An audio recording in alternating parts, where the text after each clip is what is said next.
Long, long ago, nestled within a tranquil village embraced by emerald green mountains, lived a young man named Li Ming. He was inherently kind and good-hearted, always eager to help those in the village who encountered difficulties. Although his spirit was rich, his family's circumstances were quite poor, and they often worried about their livelihood. Every day, Li Ming would venture into the mountains to chop firewood, which he would then carry to the town to sell, earning a meager income to support his family. One afternoon, bathed in the warm glow of the sun, Li Ming, with an empty basket slung over his shoulder and a sharp axe in hand, entered the deep and silent woods. The birds in the trees chirped merrily, and the clear stream gurgled as it flowed between the rocks. Li Ming hummed a little tune as he carefully searched for suitable trees to cut down. As he approached a dense thicket of bushes, he suddenly heard a faint and sorrowful cry, a sound filled with pain and helplessness. Li Ming's heart immediately tightened.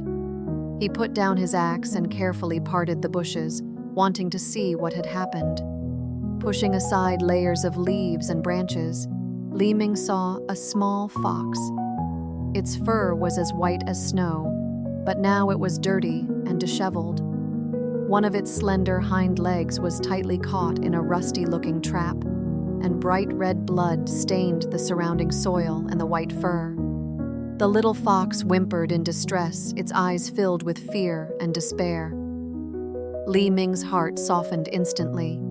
He stepped forward and gently comforted the injured fox. "Don't be afraid, little fellow. I'm here to help you." He carefully examined the structure of the trap and cautiously tried to open it. The trap was badly rusted, and it took Li Ming a great deal of effort before he finally managed to pry it open. The fox's leg had a deep wound and blood was still seeping out. Li Ming didn't worry about soiling his clothes. He took off his coarse cloth outer garment, tore off a clean strip of fabric, and gently bandaged the little fox's wound. His movements were very tender, afraid of causing the poor creature any more pain. After the wound was bandaged, the little fox seemed to sense Li Ming's kindness. It raised its head and looked at Li Ming with its wet eyes, filled with gratitude.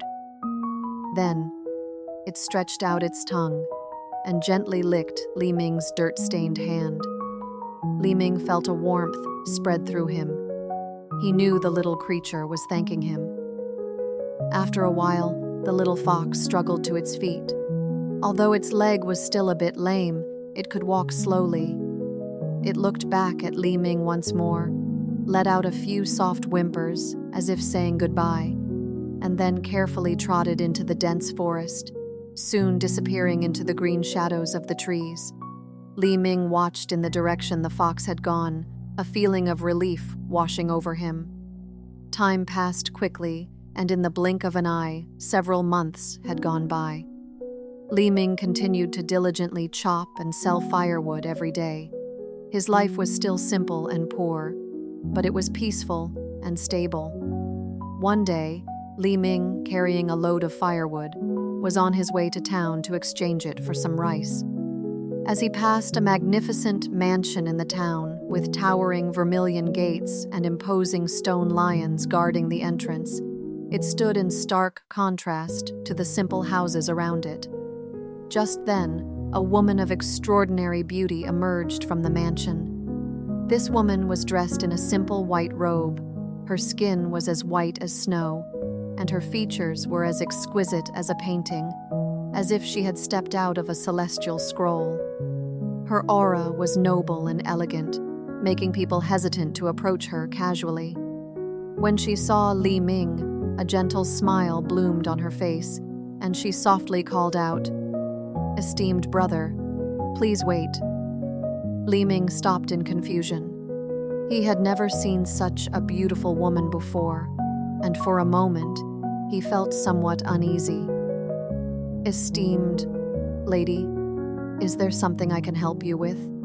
he asked cautiously. The woman gracefully walked towards Li Ming. Her voice was as melodious as a clear spring flowing in a mountain valley. "Brother, do you remember saving a wounded little fox in the mountains a few months ago?" Her bright eyes gazed at Li Ming as if they could see into his very soul. Li Ming looked closely at the woman before him. There seemed to be a familiar, ethereal quality in her eyes. He widened his eyes in astonishment and asked incredulously, Are you the little fox I saved?" Upon hearing this, the woman's lips curved into a captivating smile, as radiant as peach blossoms blooming in spring. "Indeed, to repay your kindness in saving my life, I have come here specifically to wait for you today." Her voice was gentle yet firm. "I am a fox spirit who has cultivated in the mountains for many years. My name is Bai Shui." Li Ming was completely stunned. He had never imagined that the small creature he had casually saved was actually a beautiful fox spirit. Bai Shui invited Li Ming to be a guest at her mansion. Li Ming hesitated for a moment, but in the end, he followed Bai Shui into the magnificent residence. The interior of the mansion was even more splendid, adorned with precious antiques and dazzling jewels everywhere, truly resembling a paradise on earth. Bai Shui warmly welcomed Li Ming, preparing a lavish feast and fragrant wine for him. During their conversation, Bai Shui told Li Ming that she had always been grateful for his life-saving kindness. Today, she had transformed into human form to repay him. She was willing to marry Li Ming and use her wealth to help him escape poverty and live a happy life.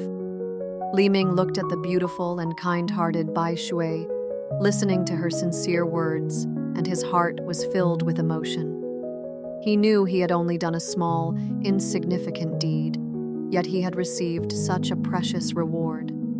He was also deeply attracted by Bai Shui's gentleness and goodness, and in the end, he agreed to her proposal. And so, Li Ming and the beautiful fox spirit Bai Shui became husband and wife. Their life after marriage was filled with happiness and contentment. Bai Shui not only brought immense wealth to Li Ming, but more importantly, she always maintained a kind heart. Li Ming used Bai Shui's wealth to help the villagers who were as poor as he had once been, repairing their houses, purchasing farming tools, and improving everyone's lives. The villagers were all very grateful to Li Ming and Bai Shui. They praised Li Ming as a kind-hearted man and admired Bai Shui's beauty and generosity. The story of Li Ming and Bai Shui became a beloved tale in the village, a beautiful legend about kindness and its rewards. This ancient story teaches us that a kind heart is a priceless treasure. Every good deed we do, no matter how small it may seem, may one day bring us unexpected and wonderful returns. Therefore, let us all cherish a kind heart, help those in need, and believe that goodness will ultimately prevail.